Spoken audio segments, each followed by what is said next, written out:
Assalamu alaikum, barkamu da sake saduwa da ku a cikin wannan bidiyon wadda za mu gano kasada guda 10 da ya ɗauka wajen yin arziki da taimakon Allah. Akwai ra'ayoyi da yawa akan dukiya, kowa na da irin nashi ra'ayi. Wannan ya ɗauki gaskiyar cewa nasara tana buƙatar haɗari, saka hannun jari da lokaci da ƙoƙari mai yawa. Kalma guda za ka jajirce kuma ka san yadda ake yi. Sauran na ganin masu kuɗi suna da kuɗi saboda sun ɗauki kasada, kuɗi na kawo kuɗi, dole ka samu don saka jari. Sukan bi shawarwarin kakanni, kada ka dogara da hanya guda. To waye yarda da hakan? Ya ne yayi shi? Ga haɗari guda 10 da ya ɗauka wajen yin arziki. Amma kafin nan ku tabbatar da kun yi subscribe in tashar. Lamba 1, ya bar al'ada da zama a waje guda. Ɗaya daga cikin haɗarin farko da ya ɗauka shine yarda da barin al'ada da yawan zama a unguwa. Ya kasance mafi karantin zama don wuce iyakar shi don ci gaba. Fatacciyar rayuwa, yawan zama waje guda don neman jin kasancewa cikin tsaro. Waɗanda ba a sani ba suna ba da tsoro. Duk da haka ya ga don samun nasara dole ne ya kaddamar da kanshi da gamuwa da mutane da yawa waɗanda bai sani ba. Waɗanda ba a sani ba suna buɗe ƙofofin damammaki da yawa wanda za su iya faruwa da ku har ma mafi kyau. Lamba 2, ya jajirce duk da ana karya mashi gwiwa. Masoyan shi ba su gamsu da sabon muradin shi ko aikin su ba. Wasu ma sun kasance masu shakku sosai kan tunanin ɗaukar wannan sabuwar alƙiblar ba tare da wani tabbatin nasara ba. Amma dole ya kawar da kanshi daga masu karya mashi ƙwarin gwiwa kuma ya yarda da Allah. Yana da sauƙi ɗaukar tsarin wani maimakon shirya naka tsarin. Wajen cika burin shi ya jajirce kan nashi tsarin. Dole ya sauya tsarika da yawa a cikin rayuwarsa. Mutane da yawa sun so tsaida shi, amma dole ya sance kanshi daga shakkunsu. Bai bari na kusa da shi suka karya mashi ƙwarin gwiwa ba. Duk nasiha tana da kyau, musamman idan jama'a na kusa da ku masu kyautatawa. Amma ya yi hattara saboda za a iya ƙarfafa mashi gwiwa kamar yadda za a iya karya mashi gwiwa. Kaɗan daga cikinsu za su iya gwadawa, suna tsoron faɗuwa, suna tsoron ya faɗi, ko suna tsoron ya yi nasara, suna kare shi ko suna hasadar nasararsa. Ta koyaya burki ne a gare shi. Lamba 3, ya ɗauki kasadar nisantar da kanshi daga wasu na kusa.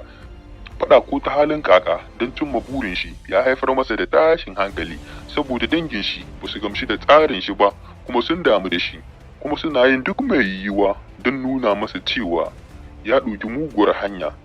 Wannan ya haifar da rikici mai yawa a tsakaninsu. Dole ya ɗauki haɗarin sadaukar da 'yan dangantakarsu kaɗan don cimma burin shi.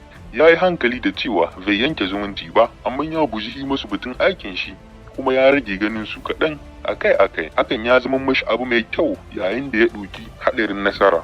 Lamba 4, ya sadaukar da wani ɗan lokacin jin daɗi. Jin daɗin shanawa, jin daɗi don haskakawa a cikin al'umma. Ya ga duk wannan ɗan kuɗaɗe ne masu amfani a cikin kasafin kuɗin shi. Ya ga yana iya saka hannun jari da kyau. Haka ne, wayar salula sabon bugu tana da kyau. Da gaske ne ya so sauya mota. Ya tambayi kan shi, amma shin da gaske lokacin ya yi? Sadaukar da ɗan jin daɗi kaɗan da ya yi na ɗan lokaci ya ba shi damar kula da kan shi daga baya a lokacin da aikin shi ya kasance akan hanya madaidaiciya. Akasin haka, bai sadaukar da horon atisayi kan koyon sabbin abubuwa ba, saboda ya ga duniya tana ci gaba da sauyawa da sauri. Technology, basira suna haɓaka cikin sauri. Za a bar shi baya cikin sauri idan bai ƙalubalanci kan shi kan dokar haɗarin shiga horon koyon sabbin abubuwa da basira ba. Lamba 5, ya hango nesa fiye da saura.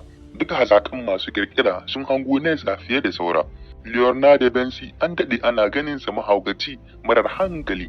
A lokacin duniya ba ta yi marhabin da abubuwan da ya kirkira ba, amma duk da haka ya kasance ɗaya daga cikin abun zaburarwa daga cikin fasahar mu ta wannan zamani. Ya gamsar da mutane duk da sun ki yarda da shi. Ya ɗauki kasadar zama mahaukaci a idanunsu, wani lokacin ma har da zagi. Kawai ya gaya wa kanshi cewa mutane ba su shirya ba, amma ya imani da Allah shine abu mafi muhimmanci idan yana neman nasara.